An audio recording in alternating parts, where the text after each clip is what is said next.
Committee. It's 1:35. I apologize for my lateness. And we have a quorum. And let's do introductions, and I'll start Jennifer Irvin, El Paso County. Victoria Chavez, El Paso County. Oh, Deborah Baumgartner, USACA. Darren Mosmeyer, Schriever Air Force Base. Rick Orphan, Fort Carson. Greg Casper, PPACG. Wendy Pettit, CDOT Region 2. Aaron Busto, Federal Highways. Michael Snow, CDOT DTD. Larry Manning, Falcon. Kathleen Krager, Colorado Springs. Bob Price, CDOT, Environmental Planning. Ken Gregor, PPACG. Jennifer Valentine, PPACG. Kevin Reyes, PPACG. Anna Stevens, PPACG. Alrighty. How's everybody's day? Okay then. So next item is the agenda approval. Do we have any changes, amendments to the agenda? I would say a modification. Item 9 should be 10-year development list and priority project list. Is that right, Rob? Is that how? 10-year Yeah, 10-year development. 10-year development plan. So do I have approval of the agenda with that change? Moved. Question? I would still like to talk about a priority project list as well as the 10-year plan. So can we put both of those under the item? Yeah, it is. It's both of them. Thank you. I'm good. Moved in a second. All those in favor? Aye. Aye. Any opposed? Item of public comments. These are for items not on the agenda. Anybody have anything, any public comments? Is there public? Alrighty. Approval of the June 16, 2016 meeting minutes. Does anybody have any revisions, changes?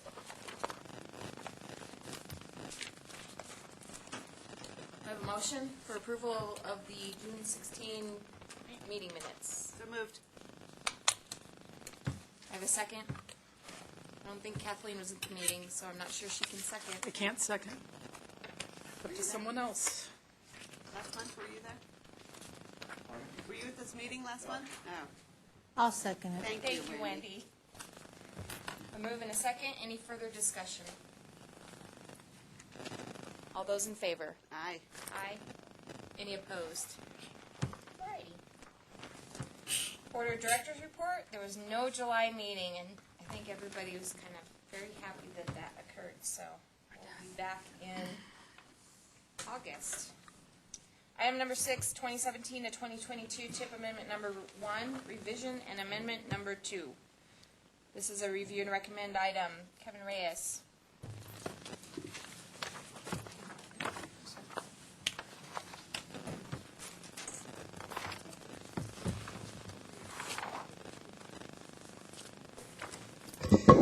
Good afternoon, everyone. So we have two amendments today. The first one is actually going back to Amendment 1. This is a revision of Amendment 1. You guys already recommended this last month. We had a miscommunication with CDOT, and some of the numbers that we provided last month are actually different. So if you look at your memo for Amendment 1, you'll see the new numbers listed there on the left column. And so, do you guys have any questions about these numbers at this point? So, from this, we're going to go into Amendment 2 because we had the new numbers, so we made a few adjustments to those numbers. So, give me one moment here. One other thing about Amendment 1 is I added Mountain Metro's amendment into this. It was walked on last month, so we didn't have it in the memo, so I just added it into the memo. But it's the same exact stuff as last month. So going into Amendment 2, so as I said, from Amendment 1, we got the new numbers.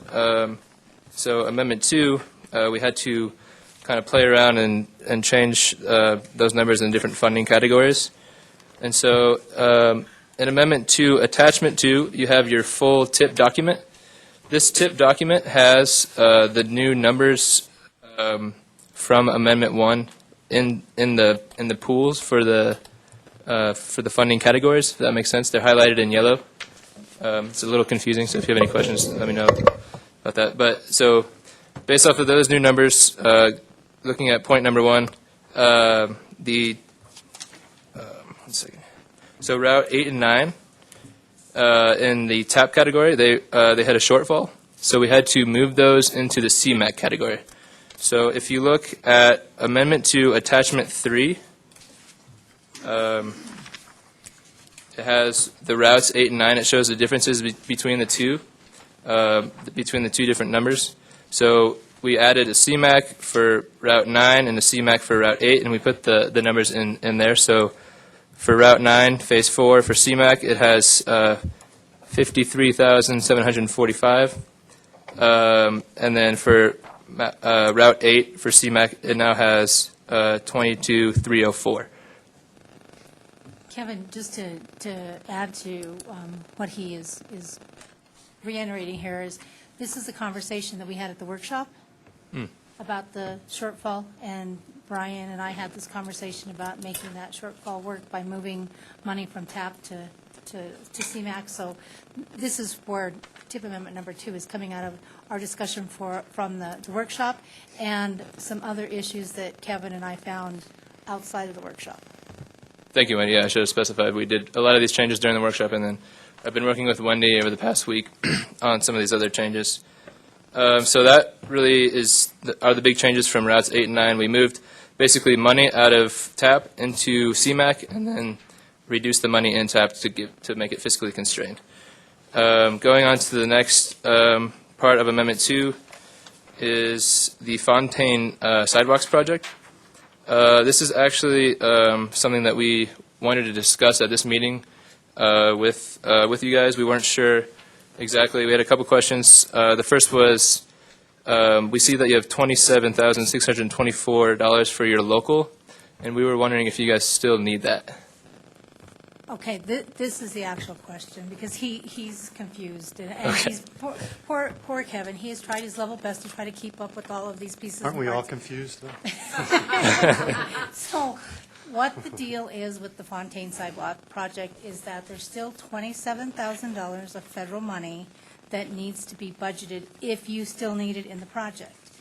The other entries that were in the tip that we looked at the workshop are incorrect, because all the rest of the money's been budgeted from into the project, the federal money, except for $27,000. $27,000 and some change is what it comes down to. So what I need to know is if that money is still needed, so I can get my business office to get it taken care of.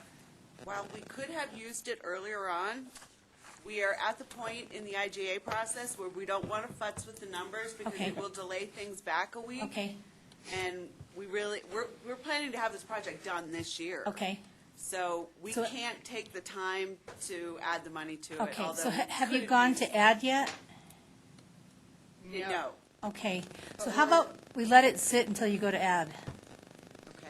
And that We way, just if got our IGA Okay. revised with everything.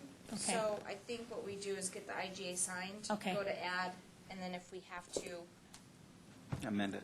amend Yeah. it. I don't Okay, really want let's to do that. Let's just let it sit till you go to add, okay? And then once we know that, then we'll be good to go. So, We- the don't change have to go that's back. on the worksheet is the change we need to make. And I think we already did that. You and I. I think we're good on that one, right? Yes. Yeah, okay. Cool.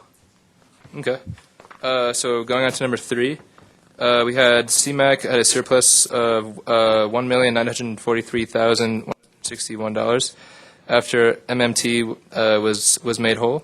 So what that means is the Colorado Springs traffic system upgrades was eligible to be moved into CMAC. And so, Metro. yes.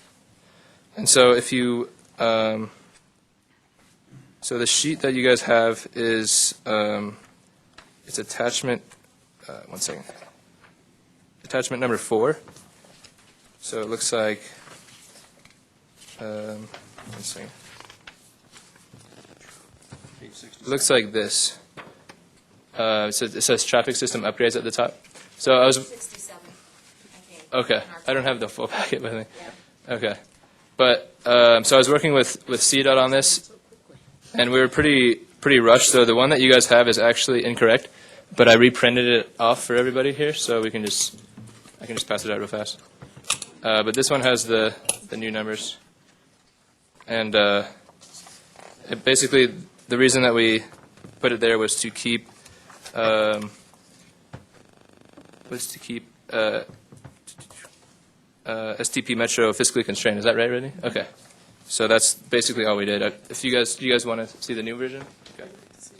So what that did is it freed up SDP Metro money. It gave us a balance back of about $1.5 million by making that swap back in STP. In which year? 17? Sorry? In which year? In 2017, yes. So Now we With moved that $1 being million to said- 2020. we're going to move $1 million from there to make Charter Oak whole. When we get there. And then after he's done with all of this, I'll explain this sheet to you, okay? Okay. Do you guys have any questions about number 3? Okay. So at number 4, the STP Metro pool was overprogrammed in fiscal year 2017 by $344,000 and by $3 million in 2019. So what we did was we did a swap with CMAQ for traffic system upgrades, and it freed up $1.5 million in 2017. And when you correct me if I'm wrong, it sounds like we have over-programming in 2019 in STP Metro that we have to clear up today. Correct. Okay. That's Charter Oak. Okay. So what happened is this. I told Kevin in our original Easter egg colored spreadsheets that we started with before the tip was finally adopted, I told him everything in red he needed to ignore. But that wasn't entirely true, because in ignoring everything in red, he double programmed 2019, because 2019 was our year that we had the surplus money in that we put into airport powers. We put it into Cimarron. We put it into a lot of different larger projects, because we could take that money from a CDOT perspective from 2019 where you couldn't spend it. And that's where it was available to us to be able to access it. So in telling Kevin that, I led him down a path that was incorrect. So he made a mistake in reprogramming all that work that he did to get the TIP projects in the right year so that the money would flow from design to construction. He did all this work, and he did it in such a great way that I wasn't about to burst his bubble at that point, because and then after we had a workshop, what day was that? Like the 7th, I think it was? Kevin and I came back the following week, and we worked through all the other pieces and parts, and I got it down to one project that we have to fix, and that's the Charter Oak. Because it works out to be that $3 million issue that I have. That I made the mistake of not making sure he understood what he was doing. But we have a way to fix it. We have a way to fix it. So you were not fiscally constrained when we went through, so that way Aaron's not going back and telling Bill and everybody else that you weren't fiscally constrained, because that's not true. We were fiscally constrained, just not year by year, but in program total, we were fiscally constrained. But it was my mistake that not making sure Kevin understood what he needed to know. Okay. So still on number 4, there's a second part to it. There were some projects that we had to add back into the TIP. They didn't have any funding in them. So the first one was Woodman Road, I-25 to Powers. It now has $800,000. The BRRTA payback has $1,083 or $1 million. SH21 intersection improvements has $2,690,190. And US 24 improvements has $783,000. So those are all added back into the full TIP document that you guys have. They're highlighted in yellow, and they're also in your attachment. I'm not sure what I have printed off. I don't have the attachment that you guys have, but it looks like this. It says projects that were omitted. Yeah, it's And page so- 68. Okay. So this one it shows the differences between the old and the new ones. So that's number 4. And then going on to number 5, the 31st Street Bridge over Camp Creek Road Replacement Project. This was omitted in error, and so I basically just added this back into the TIP. So there's not an attachment for this one, but it is highlighted in yellow in the TIP. And then number 6, So the Federal Highway Administration now requires projects to be annually roll forward for obligation, and they have to be broken down into federal and local sources and identified in the tip. So this is also an attachment. I believe it's attachment 6 for you guys, and it's also in the full tip document highlighted in yellow as well. It's pages 69 and 70. Okay, thank you, Craig. And so that's basically all we did for number 6. You guys have any questions at this point? It's pretty complicated, everything we just went over, but I think we covered it. Any questions for Kevin or Wendy? All right. Is everybody thoroughly confused? Do you want me to go through this real quick? Good idea, yes. Okay. Does everybody have Basically- a copy of that, first of all? Everybody has a copy, right? Okay. Basically, everything Kevin just went through is in here as well. So anything that's in purple, purple is a project that was started that had obligation in a design phase or some sort of obligation to it, but still had money for construction that needed to be rolled forward. So in the old days, we budgeted all of the money that was allocated to that project, and then when we got to the construction phase, then the money would be appropriately programmed. So now, with the new FEMA's process and the new process that we're using at CDOT, we can't do that anymore. So we only budget 90 days out. So those projects that still had money that was not obligated had to be rolled forward now so that they could have the money put into the construction phase. So everything on this spreadsheet that's highlighted in purple was one of those projects. There are 7 of them. They correspond to that spreadsheet that's inside the packet. And as you can see, off to the right, I have put notes in to be able to help Kevin figure out who's on first and what's on second.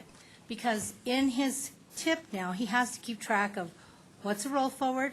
He needs to keep track of what's a roll forward that's started, which is the purple, and still has a balance to roll forward. He needs to keep track of the projects that were not started, which are highlighted in blue, and he needed to keep track of the changes that we needed to make things fiscally constrained into balance. So I went through and I put notes in here so that anybody can follow it, so you can figure out. For instance, so we start talking about the roundabout. So I talked to Tim, and Tim told me, yes, we should have $927,000 for that project. So I went back to the business office and I said, you only have $627,000 in your process, but I know there's still another $300,000 to program. So we verified all these pieces as we went through with each of the entities to make sure that everybody, all the changes that I thought needed to happen were true and really happening.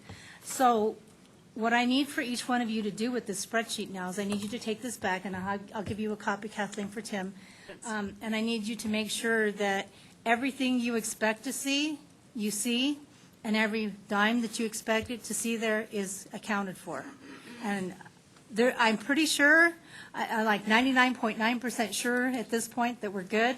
I went through yesterday and I finished programming out all the rest of the roll forwards for the region. I went through and I found out the roll forwards from the old expiring money.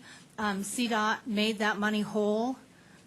For instance, if you look in the TAP category, there's a yellow highlight on the backside that says Sand Creek Trail, Palmer Park to Constitution. That money technically no longer exists for that project. It was expired, but CDOT kept that money and made it whole. And so that project still has its funding to be able to be built, but that project has got to get done this year. We got to get that money obligated.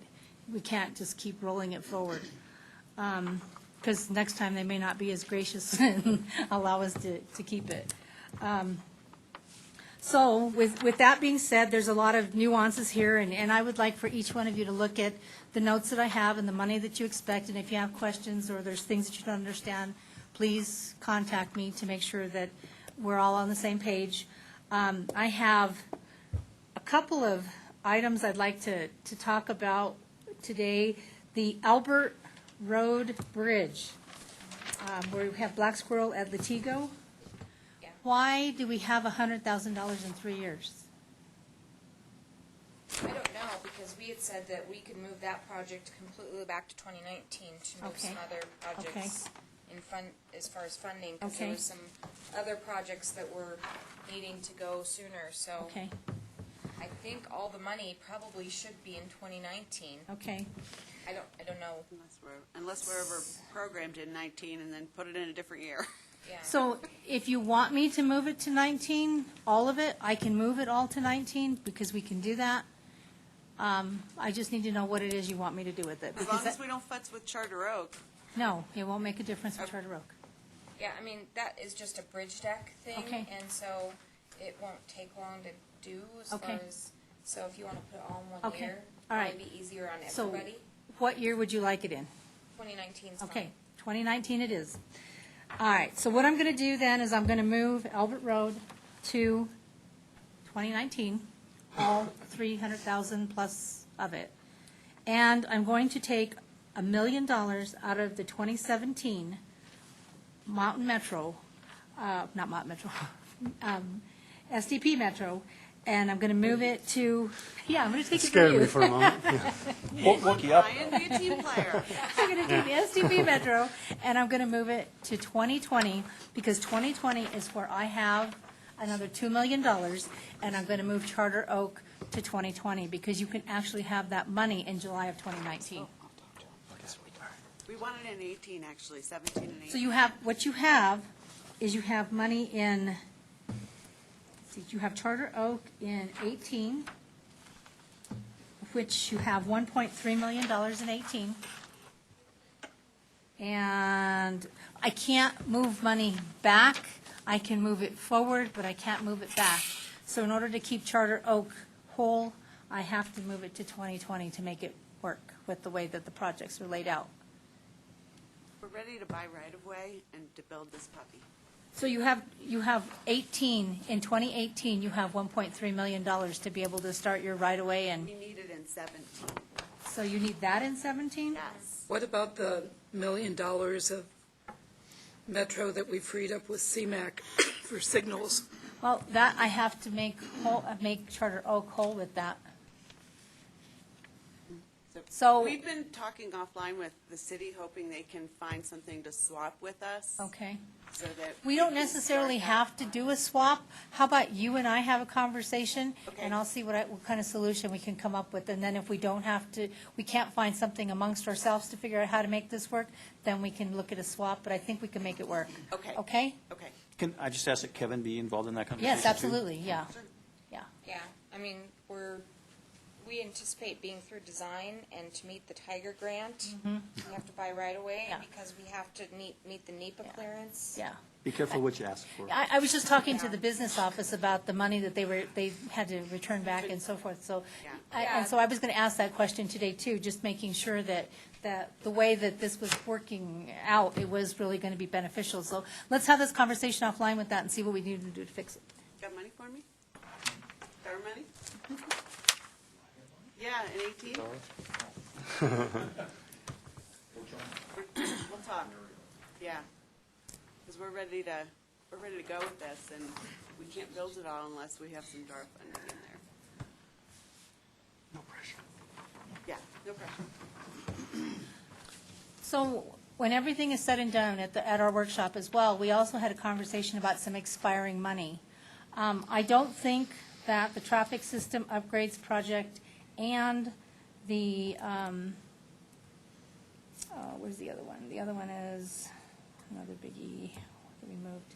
The advanced traffic detection, those both had old money in them, but now that we've swapped them out, that is no longer an issue because it's 2017 money now that we moved it, and we've redone that process. The only one that I can't fix that way is the Metro Rides project. So the Metro Rides project still has an issue with expiring money that we need to get with Betsy on to figure out how we need to go forward. And I think there might be a small bit of money that's still somewhere, somehow programmed into the Falcon Parkham ride that might have some expiration issues with. But it's not a lot of money. I want to say it was like $30,000, if I remember correctly. Hey, just- But it may not be an issue anymore as well because of the fact that the swap that Kevin made may have taken care of that as well. So I think the only one that really has any major issue is just Metro rights at this point. So, Okay. with that being said, does anybody have any questions? Yeah, I'm not making a motion on this one. I don't even know how to phrase it. So Wendy, that changing of years between Charter Oak Ranch Road and whatever we do, that's really more of an administrative thing. 'cause Correct. It's moving it between Correct. years, so if we don't fix it here, it's not the end of the world. Correct. Okay. I need to check with Mike Chavez, but there might be a possibility I could move $1 million out of Plateau or Sand Creek of $2017 and make it 2018. Yeah. Spend it on July 1st instead of June 30th. There you go. So,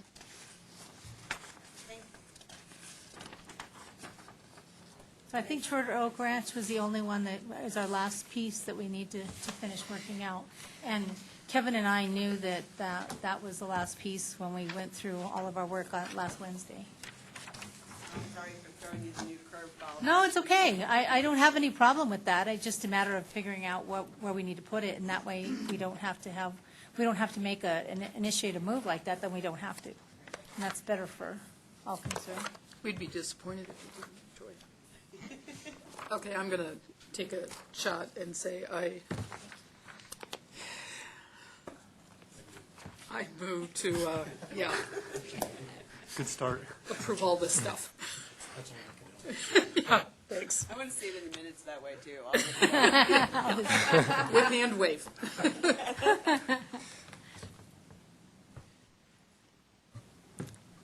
You were asking me for more? Does everybody understand that motion? I move.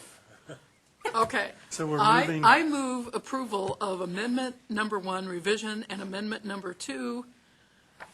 Did we go further than that? As recommended by staff, under the tip, the 2017 to 2022 tip.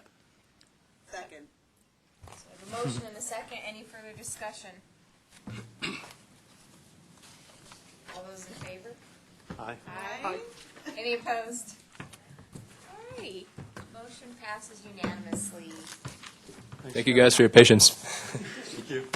You're doing very well. Thanks, Wendy. Thank you. It's not easy, we know. And again, I just want to say what a joy it's been to work with Kevin.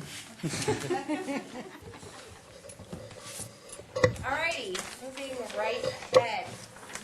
Item number 8, 7. 7. Why did I cross that off? UPWP Amendment Number 1. This is a review and recommend item. Ms. Valentine, Transportation Planner.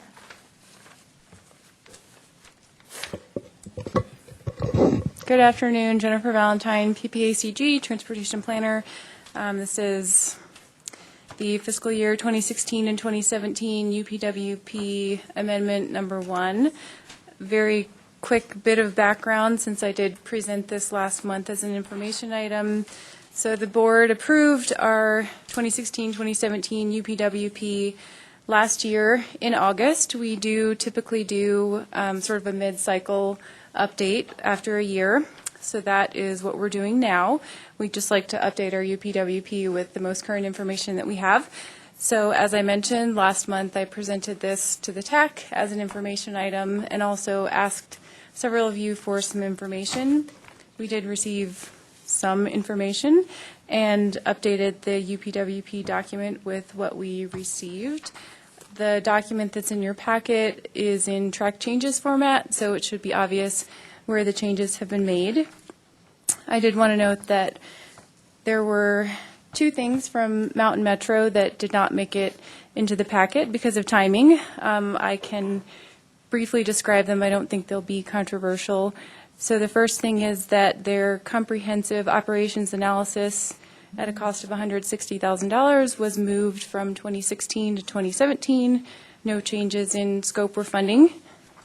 The second item was an addition of a fare analysis and fare simplification study, which is what it sounds like, at a cost of $150,000.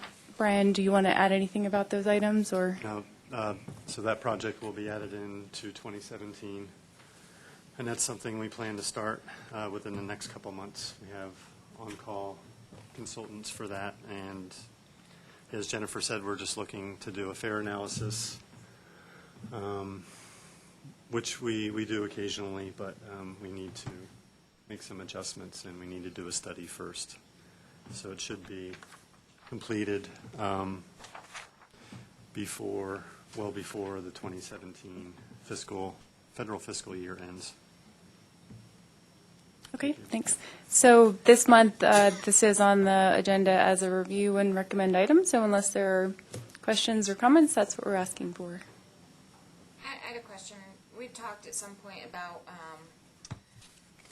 the data gathering for, possible traffic counts, possible looking at a regional PMA thing, possible looking at, this crash type thing. Is that what's on page 103?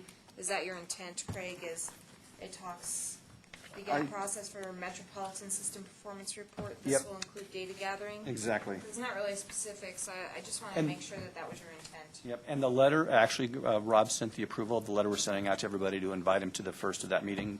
Rob approved that letter yesterday, so Kevin, I'm sure we'll be getting it out shortly. So, I just want to make sure that that's. yep, that's exactly what it is. Cool. Any other questions? Just a couple of small things. Well, first in the title, I was going to suggest, you haven't typically changed the title of UPWP when you amend it. So if you want to note that this is an amended UPWP, I would suggest taking out of there, just leave it as FY16-17 UPWP. And down below it says approved by the Board of Governors on, you can change that to say amended by Board of Governors.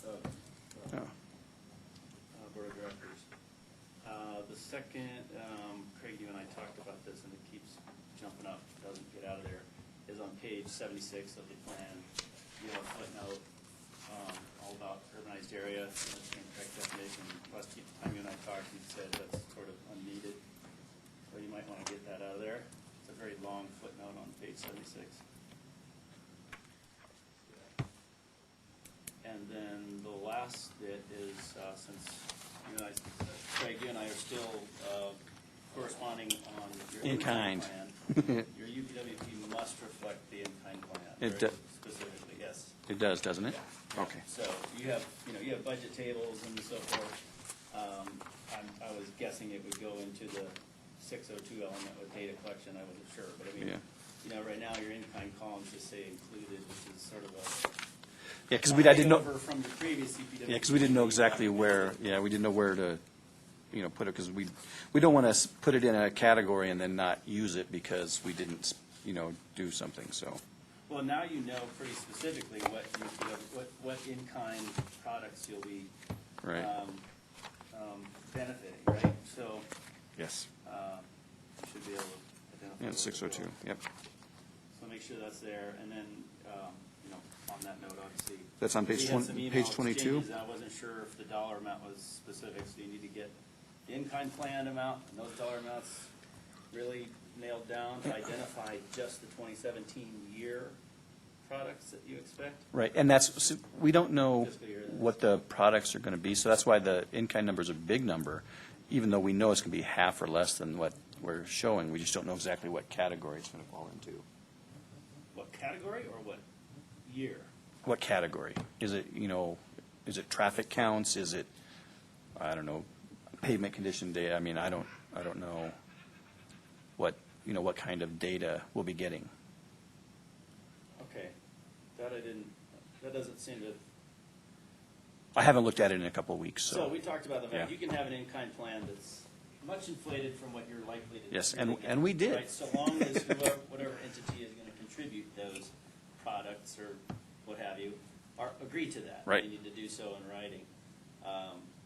But if you're unsure of the category, that means you're unsure of what's being contributed, and you can't have an entity agreeing to what they're contributing. Well, So- it's like the, Springs Utilities, we were getting their parcel data.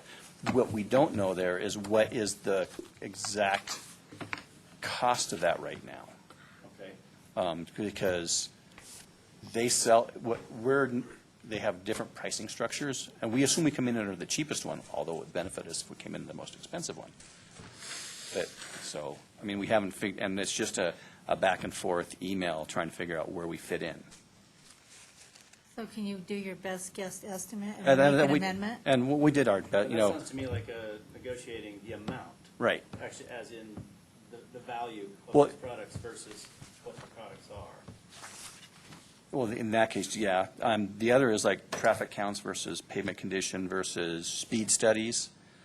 We don't know, you know, are they 3 speed studies, 5 speed studies, I see. So I no would speed studies? recommend, you know, talking to Colorado Springs Utilities and saying, here's the max amount of each category of product. And that's what we If you're did. willing to commit to that in writing, then you can Okay. plan for that in your UPWP and in the in-kind plan.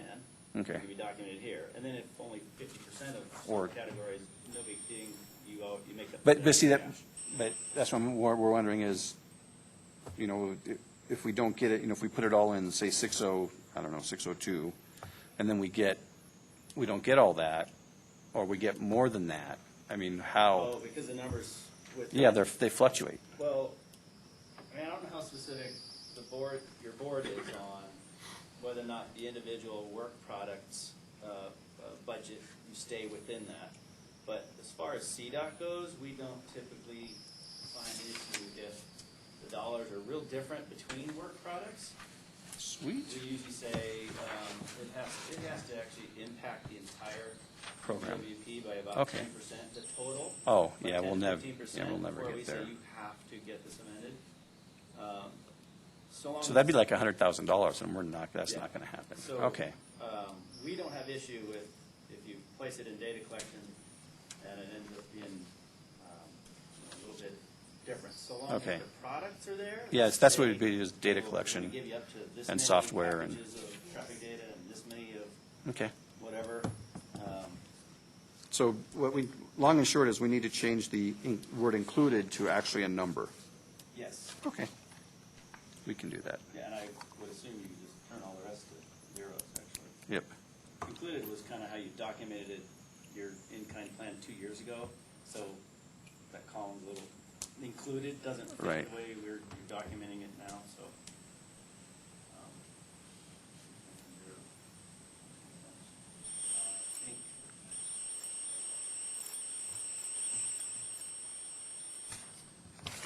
So it sounds like we need a motion to include those additional 3 items that you've identified that need to be addressed.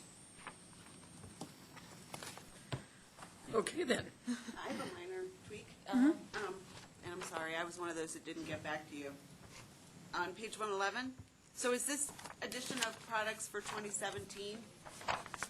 Yes, work that will be done in 2017. Okay, just go ahead and remove major thoroughfare corridor plan. Our hope is to have that approved in 2016.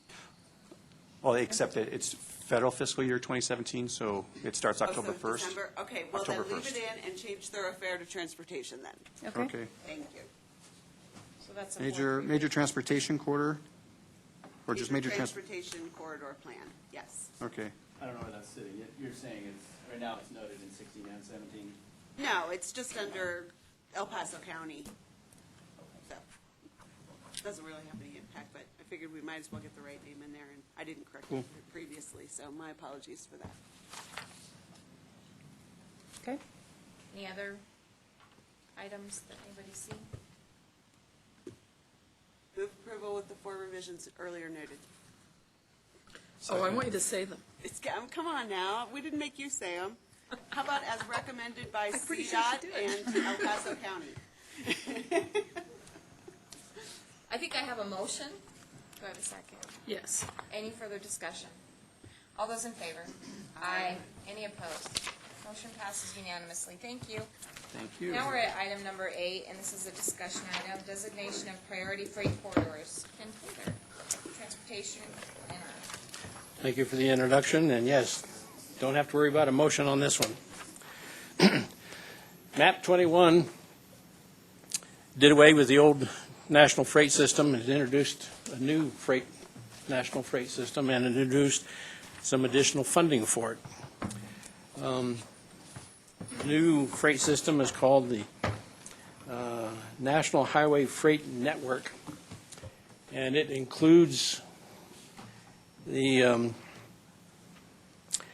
has 4 components, one of which has already been designated, and that's the the primary highway freight system. And in El Paso County, that's only I-25. That's the only road that is on the primary freight system. 2 other components are the critical rural freight system and the critical urban freight system. CDOT is responsible for designating roads on the critical rural freight system. CDOT and MPOs are responsible for designating roads on the critical urban freight system. In an MPO area with a population greater than 500,000, which is us and DRCOG, the MPO is responsible for designating the roads as critical urban freight corridors. In areas that are less than 500,000, even though it's an MPO area, CDOT is responsible for making that designation. And there's a requirement for coordination and consultation between the MPO and CDOT in both of those situations. The funding program is called the National Highway Freight Network, National Highway Freight Program, and it will introduce about $15 million a year into Colorado. Did you say 50 million? No, I wish. 15. 115. 15. Like half a project, yeah. A really small project. Yeah, really. In your handouts, in the first handout on page 1, there are the bulleted list there of 7 goals of the program. On page 2, at the very top, it identifies, we only have $15 million, but 50% of that can be transferred to other programs, up to 50% of that, if for some reason it was so desired to do that. Eligible activities, there's 25 bullets on that page, and the following page, page 3, of eligible activities that these funds can be used for.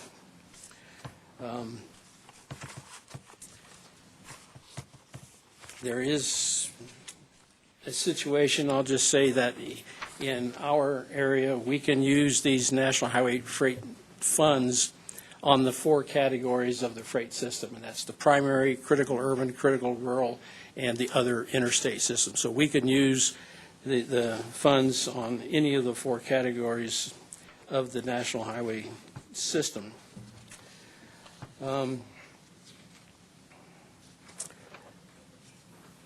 On page 2 of your second attachment, at the top it talks about critical corridor designation, and CDOT has a proposed approach. They've made this presentation to the STAC and to the statewide MPO in the last few weeks, and they've identified, they've got a bulleted list there of how they propose methodology or system for designating these roads.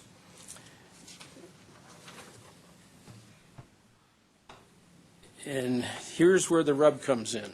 We are responsible for designating the roads in our area.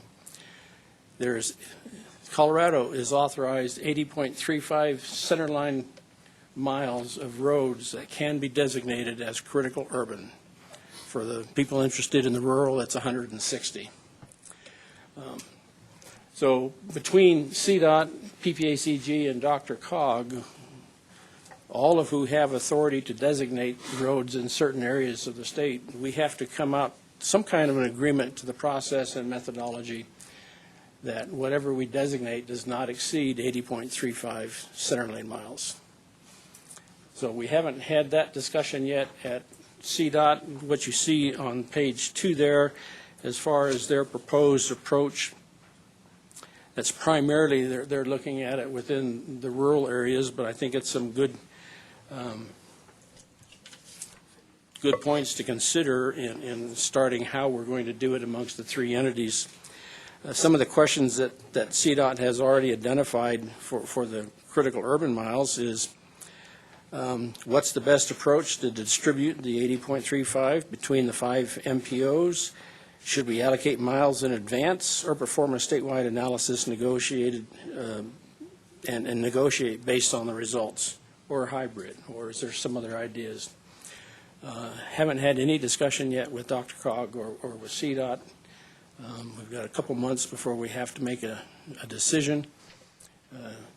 So this, In December, the feds are going to approve the National Multimodal Freight Network, December 4th. And so the goal is to have these designations included in that, but we can designate the roads at any time. There's no deadline. The only issue is that if our roads are not designated as critical urban or critical freight, then they're not eligible to receive the funds. So the sooner we get them designated, the sooner that they would be eligible. And at this point, I have no idea whether CDOT is going to suballocate funds to our region along with the roads, or just we're going to have I doubt it too. It comes to the state, so it would be on, their good graces if they were to decide to do that. But I think 15 we could have one day of digging for the big dig on I-70 in Denver. Yeah, really. Yeah, it doesn't, 15 million doesn't get you much, and so to start trying to divvy that up under some kind of thing. But anyway, in your handout was some part of the material that CDOT handed out to the stack and to the statewide MPO with maps of not only the primary network, but also the Colorado freight corridors, areas where there are identified freight projects already. And then we extracted a couple graphics out of our 2040 plan to show you some of the regional freight corridors from our perspective in the 2040 plan. But we're going to have to come up with a decision how should we designate the roads, and then also a decision as to how many miles to do. Craig? On, I guess it's the map, shows the different urban areas. We only designate in the adjusted urban area, so that within our MPO, CDOT will be designating the rural parts of the roads within our MPO. But the map, or the urban area that is shown on, I guess this one, is actually our 2000 adjusted urban areas under 2010. So we're working with CDOT to get that corrected. So that, don't use that as your adjusted urban area, that's the 2000. Yeah, it's not the full MPO area, it's just the urbanized area. Do you have a map up there of the urbanized area? Only the one that Craig was referring to. We don't have the correct one. I might be able to get to it quickly. And so Ken, I-25 is designated already by CDOT. We don't have to worry about I-25 Right. designation. Just for thought, for next time, what's kicking around in my head for the city of Colorado Springs is that we probably need Powers, and all of Powers, including the part that isn't built, designated. Yes, it can be. Nice try, Craig. It's not in our fiscal constraint plan. I don't care. And the reason I say that is that the city has major fights over truck routes through the city. And this major designated freight route, if something were to, say, happen on the middle of I-25 at Cimarron, and we were trying to say where large truck traffic and major freight traffic should go, it should go on Powers via Mesa Ridge and around Powers and to that new extension of Powers that should be on the long-range plan. And versus rolling down Platte Avenue through a residential neighborhood. So, Yeah, the designation, any public road is eligible to be designated, so that is to the me, it's a discussion. good idea. That is the discussion that we need to have is, the different Yeah. So rationale for different approaches for which roads should be, and then, and the city will discuss this before next month's TAC, but I'm seeing Powers as an obvious one, and then the little section of State Highway 24 East that goes off east through the Metro District, and probably 24 West, since there's so few ways across the mountains. Okay, how many miles is there statewide? 80 miles statewide. Okay, good luck. Yeah. Yeah. Well, and here's the other thing. The feds must redesignate the national highway system every 5 years, and as such, huh? We redesignate the primary. The primary. Every 5 years. The critical urban and critical rural are done on a cycle that is approved by the state. So whatever the state decides, and I believe they're talking an annual update, that's for those two sections there. So we could initially have Powers on it, and if that's all we could get done, then when we think Powers is taken care of, then we could make the others 24s eligible, and until we got those funded and taken care of. So it can swap out. Okay. And one of the things that, in talking with CDOT at the STAC meeting, it's redesignated every year, and so CDOT's approach in the rural areas is going to be, if we're doing a project here, we'll designate it for this year. When that project's done, you de-designate it and then put it here where there's another project. So they're going to have a yearly rolling critical freight area, so they can Does it just, behoove us to identify where the projects are. cleared area, cleared projects?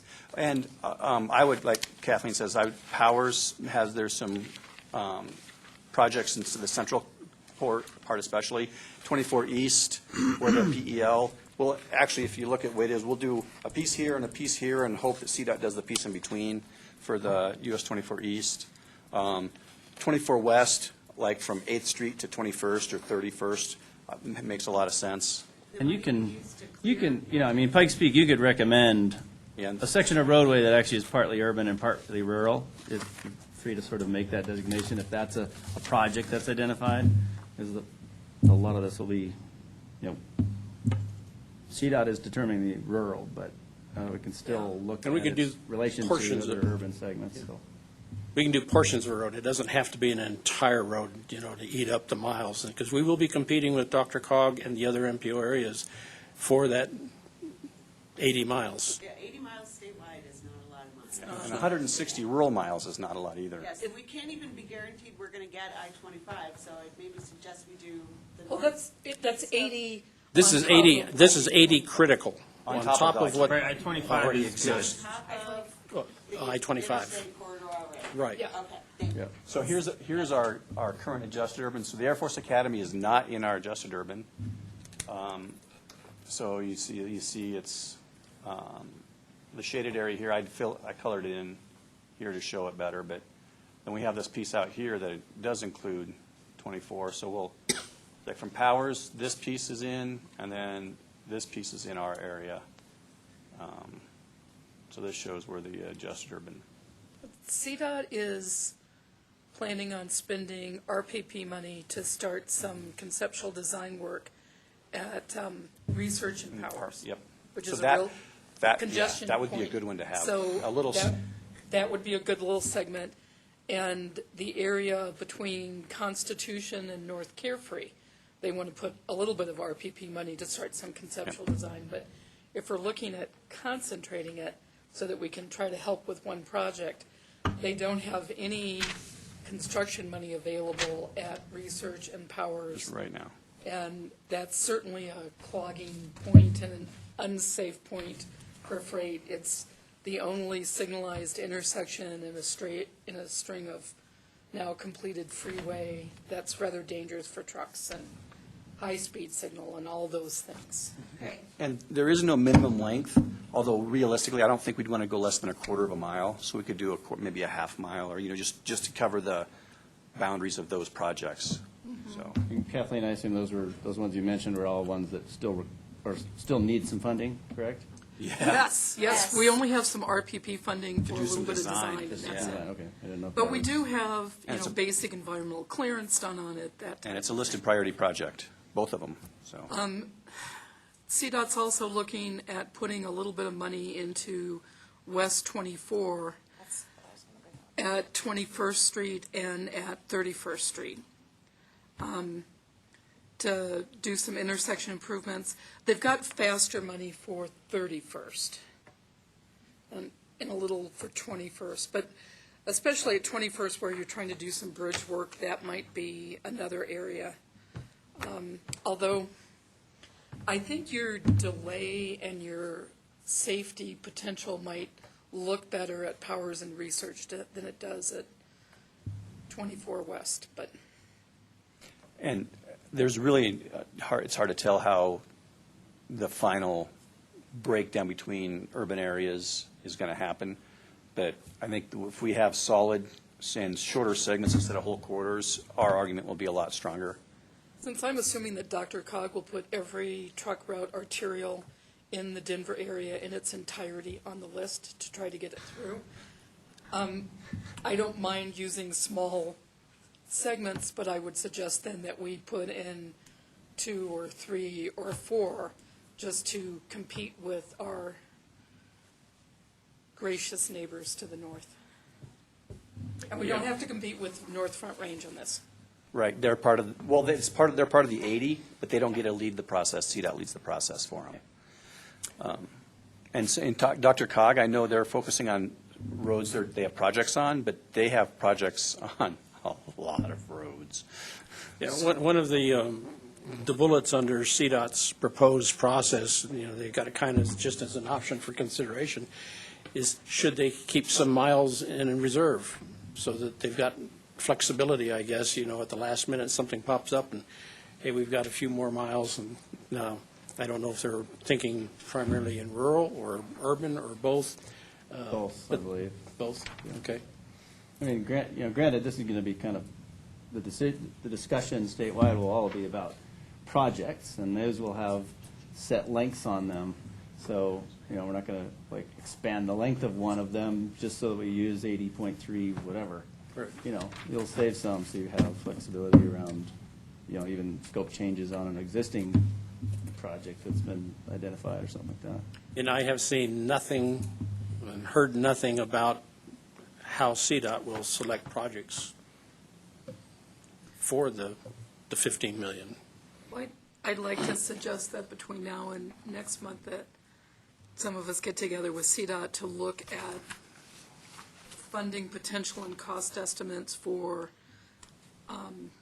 Powers at Research, Powers at North Carefree and Constitution as one segment, US 24 between 21st and 31st as another segment, that we look at those 3 segments and what projects we might want to talk about and trying to get those. And Or generally US 24 West, because I know that Dave was looking at trying to identify a project as far as peel off a project in that area, beyond even the intersections. Dave right now. there's Dave right now.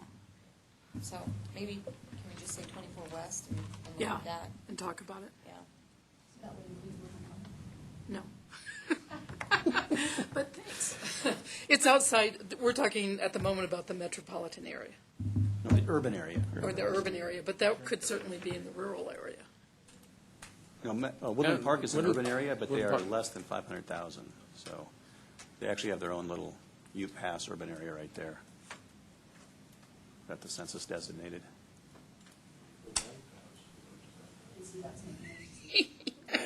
Yeah, because you can get that done for 15 million. Oh, and share it with the rest of the state. So Woodland Park would be competing under the urban area that's being selected by CDOT. Exactly. No, because it's, actually, what's the population? Is that over 50? And not just that one? I don't believe it is. It's census designated urban though, Right. so, And the population is less than 50 in Right. just that right. urban cluster, correct? Yeah. So that's actually part of the rural. Urban clusters are part of the rural? Are Yep. you sure? It's only, it's the urbanized areas of 50,000 or greater is the urban portion, then you get Okay. 80.3 miles. and all the rest is under the other rural. That's actually good. Well, then Woodland Park gets 160 miles instead of the 80 the rest of us get. Statewide. And again, if you want to talk about your rural portions as well here, I mean, make recommendations. This is not, CDOT's going to go in a quiet room with a few people and figure this out. They need your input. This is expected to be a cooperative conversation with planning regions, with, local leaders and so forth, so. I would like to emphasize on page 134, underneath the title, it does say criteria, and these segments or corridors, locations, need to match one of these 4 criteria, or they're not going to get very far in the process. So when looking at places, please consider these 4 and how it'll be able to meet at least one of them. Where's that criteria? Page 134. Item 8, attachment 2, page 134. Criteria 4 is the catch-all, is important to the movement of freight within the region. So like the It's page 3 of the second attachment. Yeah, got it. Critical urban projects, freight corridors you've at the got top. 3 interchanges leading up to it, an at grade and 3. I would say, you can make a straight-faced argument that that's important to freight movement, that you've got this at grade intersection that's interfering with 3 Yep. interchanges on either side, so. Yep. But we'll have to see if CDOT comes up with some criteria for that as well, to have that consistent across the state and metro areas. But we don't have to be consistent. We get to lead the process. True. But you need to show that it's important to freight under that one, so how do you do that? Oh, I can do that. I can do that. How do you convince me? So next month, bring both I just have to make a straight-faced argument. your urban and your rural for discussion. Okay. Is that in the urban area or the rural area? It's in the urban area now. Which one? Charter Oak. Grace Road. Yes, it is. We adjusted it in. And it's got a lot It's of got a freight. huge warehouse. It's not the word I was going to say, but The warehouse is So- a good word. Warehouse hub. quarries, all of that. Yeah, the Walmart distribution center. There's probably more trucks on that road than there are cars. Oh, I'm pretty sure there are more trucks on it So than cars. according to my calculations, just in my head, if we assign 75 miles of urban designated road instead of the 80 and hold back 5, and we get 15 million, was it? A year. A year for A 5 year. years. So, and that gets split fairly evenly among the 75 miles, that's 200,000 a mile. Per year. Well, no, 15 minutes for all the state. All 240 miles. And the interstate. Okay, I'm not even going to Wait. bother to calculate that in my head because that comes down to peanuts. Yeah. Whole program. Yeah, $15 million per year for 240 miles. 240 We and a just half miles. wasted more money on staff time than we could possibly get. Let's go on. That's just sad. You're kidding. It's the whole system.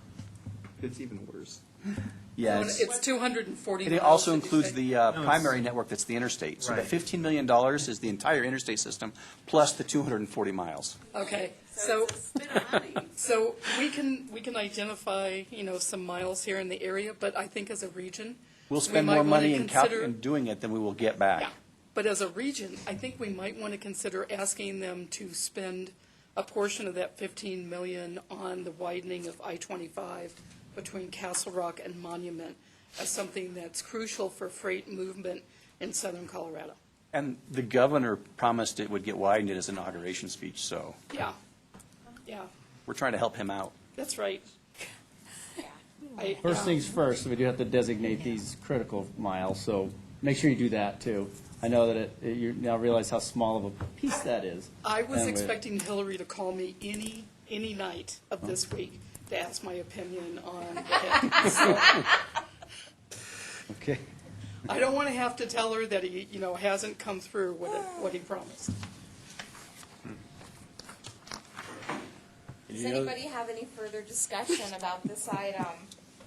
Just in terms of timeline, the intention is to have the Transportation Commission approve the critical urban and rural freight miles in November, which means we want to be able to discuss a vetted list with the stack in October, So August and September is when you really want to get your recommendations to region staff. Region staff will compile RTDs, and CDOT staff will work through that. There'll be ongoing communication so that you can then have a list you can finalize together as a stack and so forth. We can try to get a list together next month. I was to say, I think we should host a workshop and sit down, and bang it around. Ken loves hosting workshops. Sure. Craig, have you been bored lately? Is there a lack in your social life? Do you miss us? Oh, my.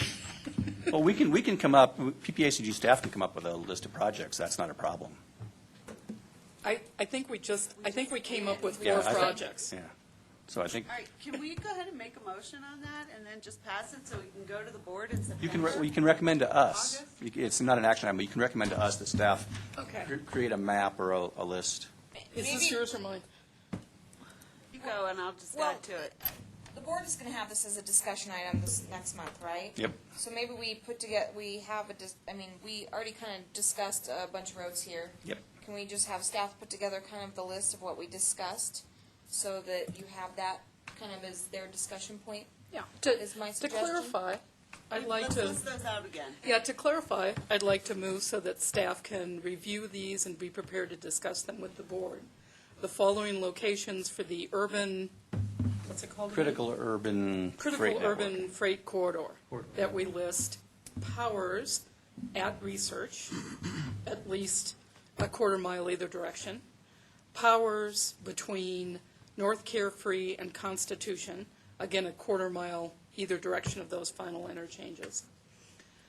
US 24 west from 21st to 31st, again, going out. No, let's make it wider. Let's say 8th Street Let's say to- 8th Street to to the 31st. Manitou Springs interchange. Yeah, or at least Ridge, West one yeah. or the The east east one, one? Yep. and Oak. Charter Oak Ranch Road. Charter Oak, Thank you, Kathleen. Charter Oak Road. Ranch Road. wherever the hell that might be. Santa Fe to Gate 19. There you go. So I was just going to ask what portion of Charter Oak you were intending, because not all of it is. Gate 19 to the interchange. To the Right. interchange of I-25. Remember that Pikes Peak Council government's pulled back on the urbanized area. It does not include that area. Now, we Actually, included no, it it's- in that area. It's in the adjusted urban area, it does include that. Well, look, that's the pink up there, right? Well, this doesn't show it, but this is the boundary, and so we took it over to here, back, and then up. Is that a flagpole? It A looks skinny an awful one? like a flagpole. It's fatter than a flagpole, though. Yeah, because their pen was fatter. I see, the Gate 19 is at that bend, isn't it? Exactly, yes. Okay. Gate 19 is right there. Yeah. Just needs striping and then it'll show up. Okay, that's my motion, and I'm sticking to it. I'll second. 24 east from Powers out to, for that segment, because there's two, here, let me, Well, here, I'm going to make a deal with Kathleen on that one. Okay. Since we're going through the PEL process on that, and it's not planned to be done until next year, let's throw that on the list for the next year. Yeah, we'll worry about that next year. All right. No, you'll put it on there for next year with me. Okay, Okay, thank you. so yeah, these maybe. little, When we have this piece projects. here. When I throw Charter Oak off. And this piece right. Okay. Powers to where? Falcon is actually my bigger concern, because this Powers is really Research. not a nice place to drive. US 24. US 24 east from Powers to Falcon, Falcon. to the eastern line of Consider the it, I guess. Falcon. Okay. All right. Now, do you want to bring forward any rural projects for discussion This purposes? piece right here would be, is, that what she just said includes this rural section. Yeah, at least down to a mile outside of Garrett is my biggest concern on that section, and, This one, yeah. right here, I okay. mean, Garrett is down a little bit further, there. Yeah. So yeah, this rural section right here for sure.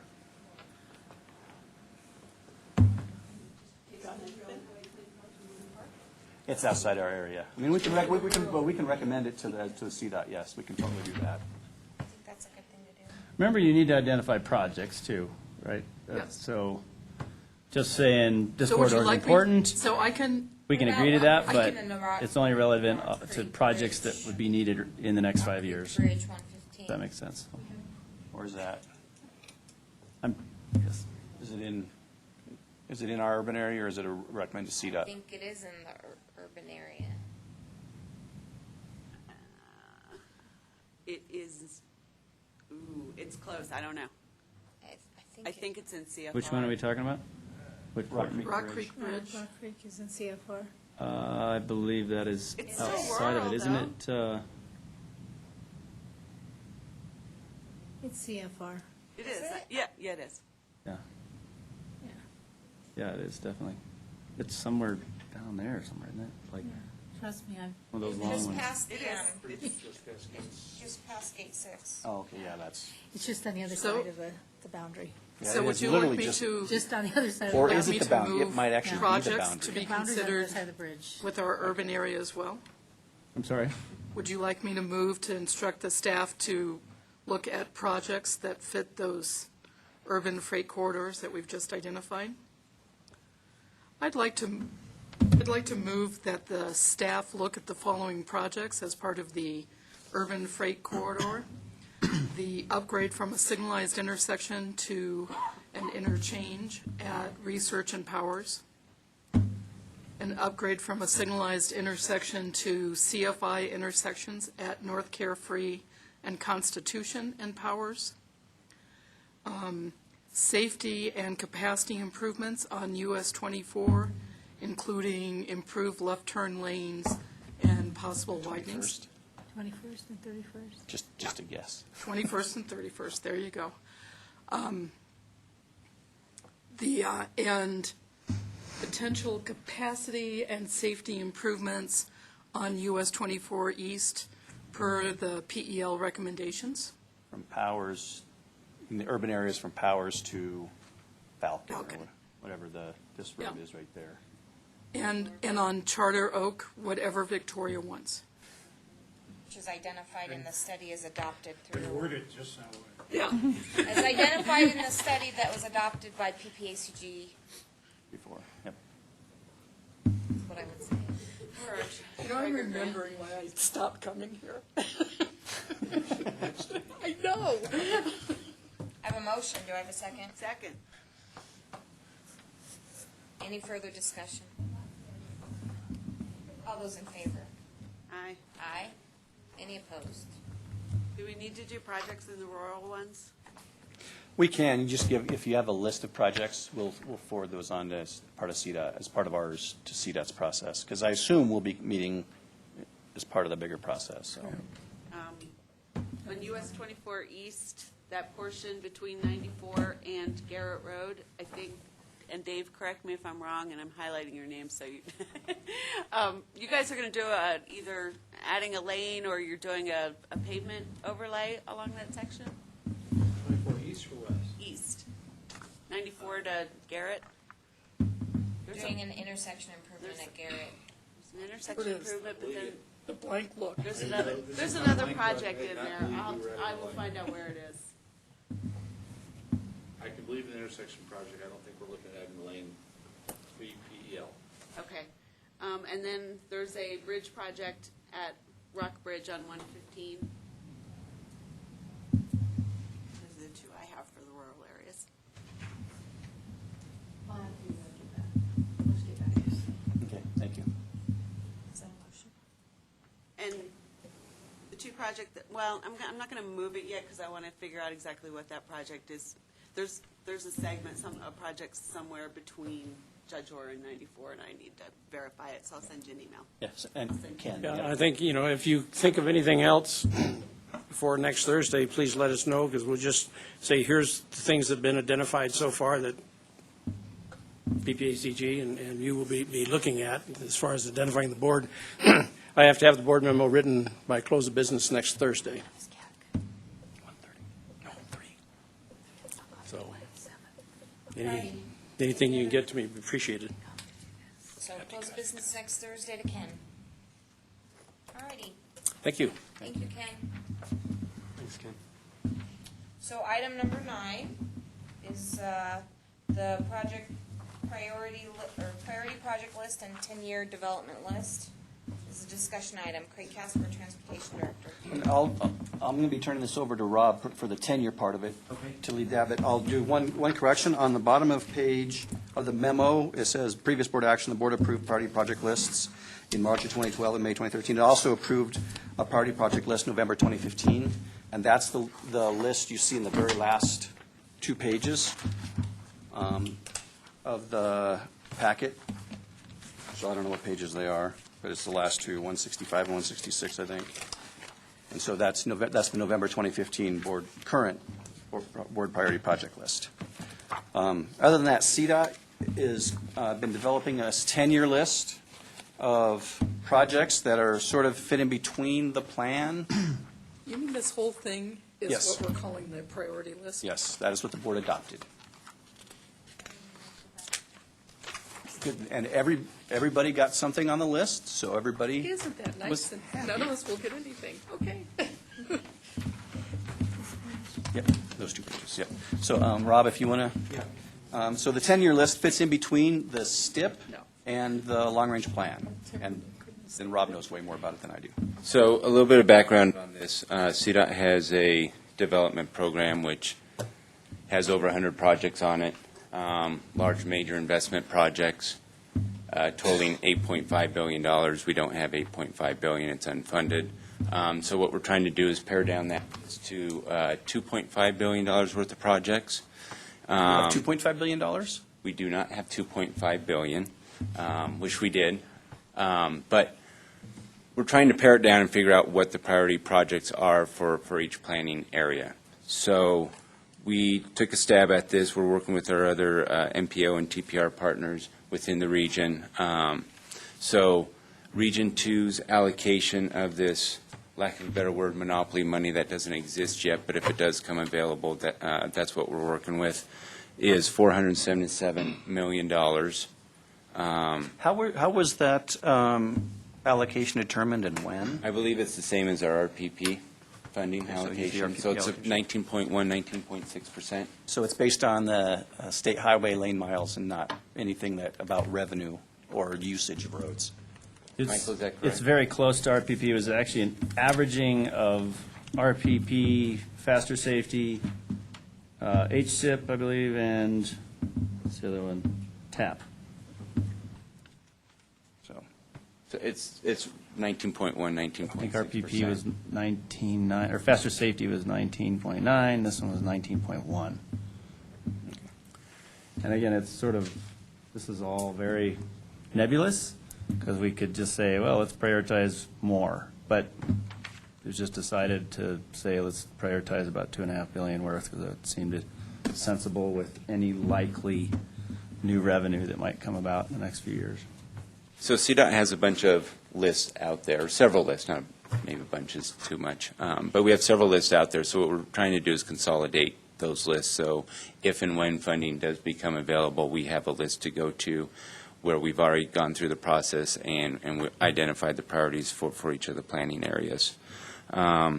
So I know the handouts that are included in your package are small. I have larger printouts. Might be easier for your eyes to read if you want those.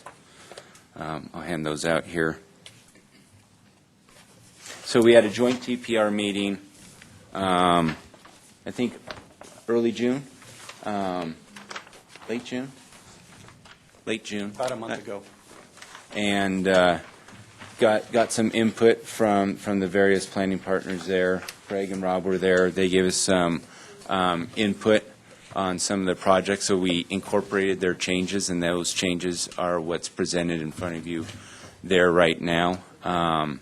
We did add some money to the circle, I-25 widening circle to South Academy.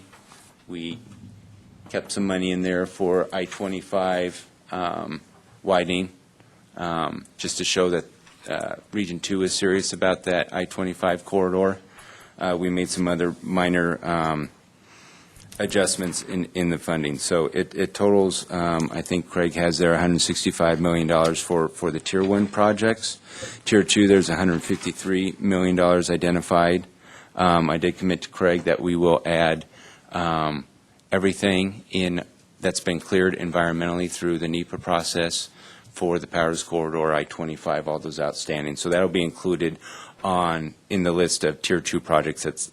Not all those are included here. So really what I'm hoping to get out of this is discussion to make sure that what's identified as Tier 1 projects, that those are your priorities projects, and if not, to let us know what we're missing. But kind of the $165 million, that's a pretty firm dollar amount. So if we need to move money around, move projects around, please let me know. Our timeline on this process is to hopefully get all the joint, or at our next joint TPR meeting, get approval at that point that this is the plan to move forward, and then get that wrapped up at the end of August, early September, move that forward to the Transportation Commission for their review and approval, I believe, in October. So, questions? I know that's a lot. Page 144 of the TAC packet has the 5 projects that are our Tier 1 projects. So I'll just go through them. It's US 24 West from I-25 to Woodland Park, doing drainage and intersection improvements and resurfacing. So no capacity, just maintenance and operations. I-25, doing some support from I-20, from Monument to Castle Rock, putting some funding into that as a priority. I-25 widening South Academy to Circle Lake, putting $45 million into making that a 6-lane section over that 3-mile stretch. Powers, making intersection improvements between Constitution, North Carefree, CFIs, and Powers and Research, building a grade separated interchange. So that accounts for our $165 million.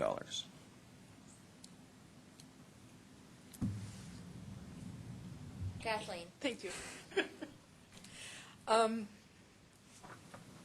It seems to me that if you look through our recent history, it feels like the time that we've gotten the most work done is the times that we've really gotten serious and said, what is it that we need to accomplish? What's our top 4 or 5 projects? And forget about where they fall in the tip and the STIP and any other planning process, but what do we really need to accomplish, and then how do we concentrate on those? And by doing that, we've gotten I-25 widened up to Monument, we got Cimarron under construction, we got Fillmore almost done. We've really bit off a lot and managed to take it on. And I think it's time to do that again with the PPACG board, so that the board concentrates on what some of those primary goals are, and so that the staff knows what direction we're going in. And yeah, we have a long list of projects, and we're all trying to get all of those projects done.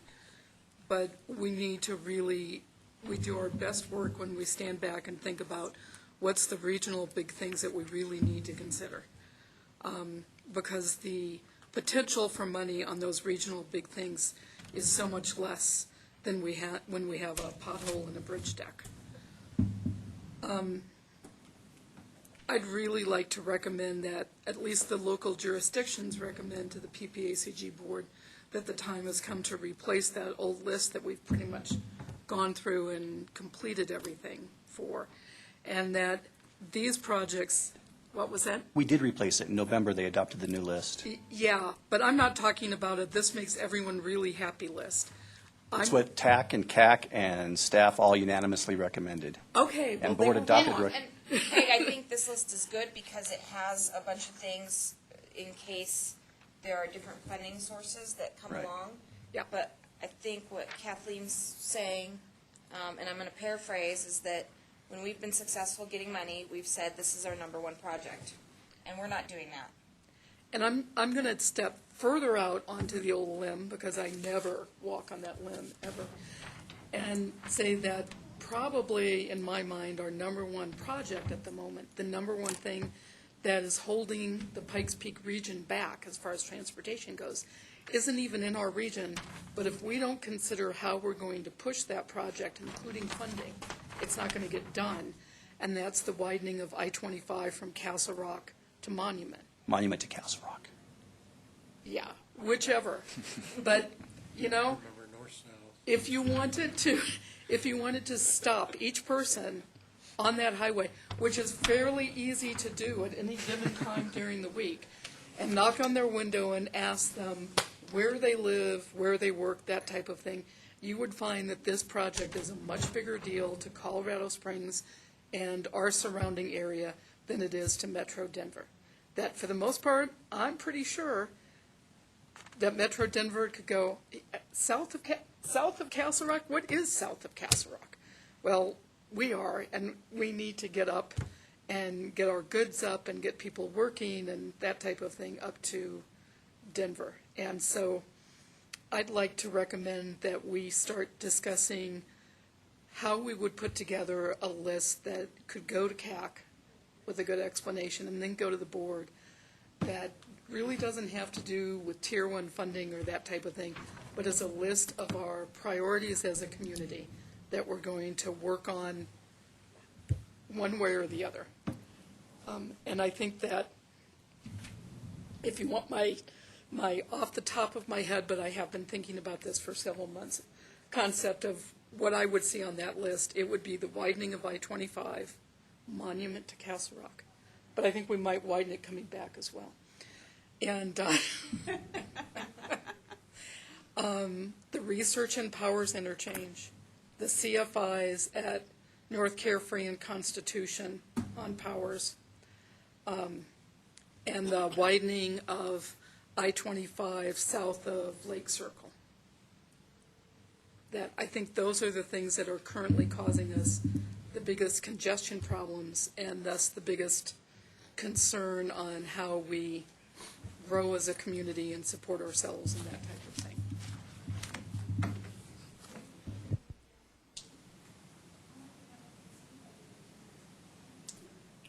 I've stunned you all, I can tell. No, Okay. hear me, I'm not disagreeing.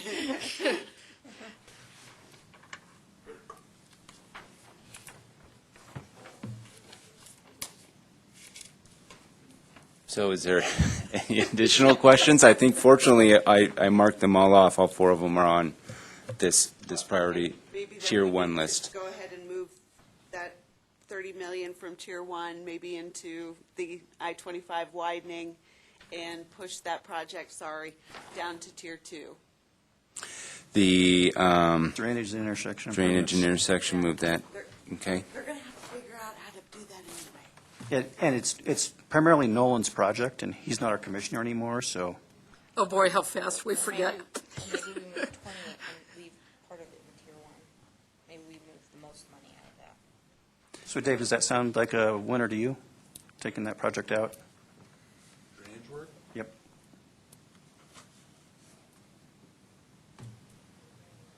Or I would suggest maybe moving 20 out of it. The reason. Leave 10 in. I don't know. No. I think they're going to have to do it anyway.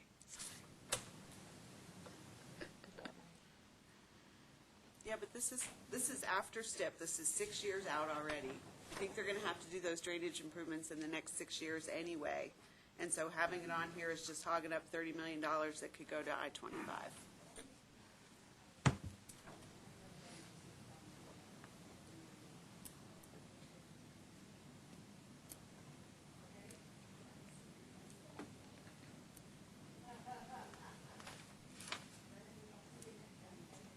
I know I often leave you all speechless, but All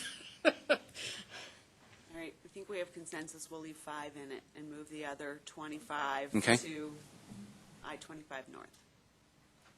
Leave something in it. So that leaves 5 and puts I-25 to 45 million. Okay. And I'll leave it to Michael and Wendy to help me out. I don't know procedurally how this all gets done in order for us to move forward to get this approved through the joint TPR process. And, well, the CAC will make a recommendation next week, Okay. And then staff will evaluate the CAC and TAC recommendations, make the staff recommendation to the board, and then the board will make the final decision. Okay. So, Is there anything we need to do here, or I need to do? Done? No, if you make those tweaks, I think we're good. Okay. Can we see the staff recommendation before it goes to the board? probably not. I'll have to ask Rob, but yeah. Have to come to the board meeting, I think. Yeah. Be prepared. So you'll actually have the board make a motion. Yeah, the board is the only one who can make priorities for our region. Yeah. So, But they do listen to us. from yes, time they to do. time. And I just. And they hate it when the CAC and TAC have different recommendations. They do, and that's why I'm a little, are you comfortable taking this to CAC next week? Yeah, I mean, what I'm glad is that TAC has made, some clear suggestions. That makes it easier to take to them. Okay. I am attending CAC anyway to do an MTCP update. Oh, good. Just so you know. And another thing that makes it easier is that we actually have money in for those projects. So they actually are a priority, it's just a matter of Highlighting the priority is really what I think we're looking to do. I don't think anybody can disagree. And that- These are important projects. Yeah, and I think that even what Kathleen suggested is just prioritizing from within our priority list, there's a meta priority. And you could even call them CDOT projects, because these are really the priorities for the region for CDOT projects. And the larger list is still useful for other things. Yes. It's just, we want to help CDOT prioritize their projects within our area. But the truth of the matter is, as a local jurisdiction, I could get all of my improvements done that I ever would have dreamed of in Colorado Springs. And without And if I I-25, still have 2 lanes of traffic between Monument and Castle Rock, we are stuck. We are never going to be at the same economic growth level or solid competition economically as Denver is because of that. We're worse than the North Front Range because we don't even get any decent highways that are alternatives to I-25. and in discussions with Andy and Norm when we were talking about the list, we only have 3.5% of the state total in our priority list. But we're okay with that because the priority list also includes widening from Monument to Castle Rock in Tier 1. And if you add that into our region, then it's good. And that is, like you said, that is our most important. But did Dr. Cog? It's still a Tier 1 project to Dr. Cog. Okay, and how much money do they have in it? 270 million. Yeah. But they're going through this process too, so that was the last number we saw. Okay. Maybe, It probably is not their number one priority. Correct. Yeah. Yeah. That's safe to say, but it's still a Tier 1, so. But, and they actually do have real money programmed in the STIP to go one step further than the PEL. They do have real money. So just keep Of course. that in mind as well. It's entirely possible that it'll be a managed lane, just have to pay $3 to drive in it, I so would pay $3 to drive in that managed lane if it didn't slow down. Seriously. Yeah. That's just me. Especially in days where there's a crash. Mr. Bryan? So if we're moving forward with putting this at the top of the list, and it's not in the fiscally constrained project list, do we need to do a plan amendment? Well, Do we need everything that is recommended in the Tier 1 is in the fiscally constrained project list.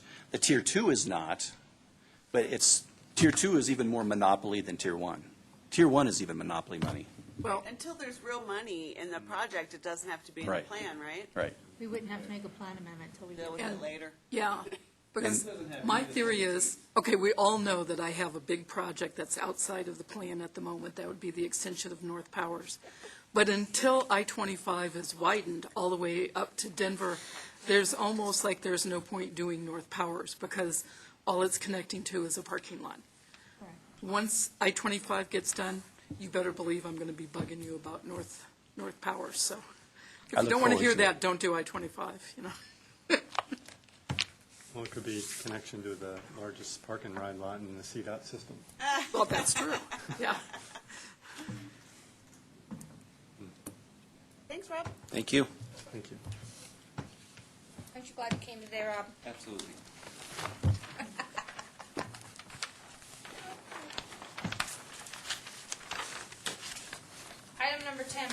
entity announcements. Go ahead, Kathleen. Thank you. Colorado Springs, for those of you who have gotten to know Kate Brady, our bike planner, she is on extended leave. Kate's father died suddenly. In fact, she wasn't able to he lived in Fort Collins. She wasn't able to get a hold of him by the phone. Thought maybe he was ignoring her, so she drove up to yell at him and instead found him dead at his house. And her mother is in extended care, having suffered from 3 different brain tumors. She has a pretty bad case of dementia, so Kate is not only dealing with the death of her father, but moving her mother to Colorado Springs. So she has been gone for, I think, 3 weeks now. So keep Kate in your prayers and understand that all bike planning in Colorado Springs is temporarily on hold.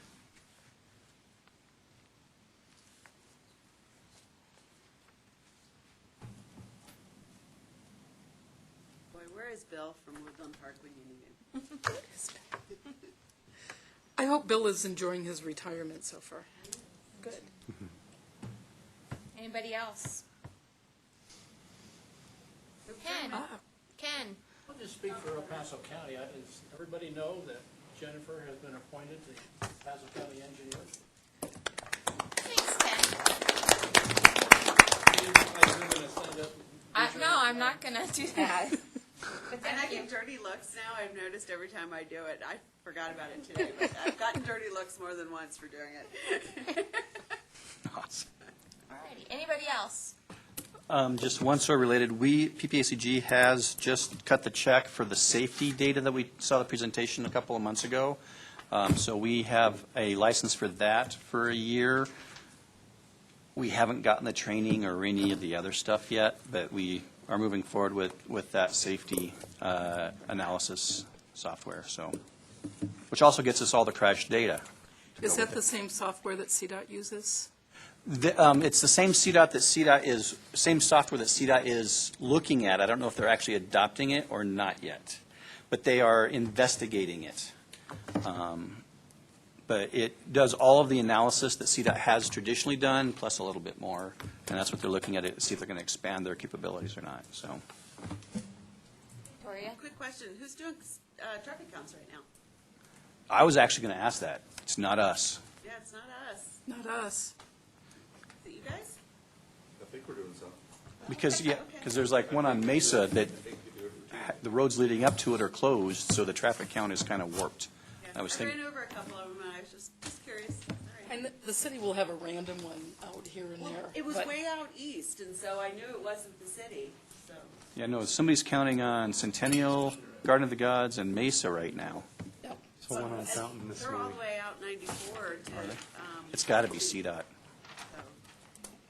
But, Okay. yeah. Thanks. Just curious. Alrighty. If we have nothing else, I'll adjourn the meeting. We'll do that without. That sucks about Kate. Robert.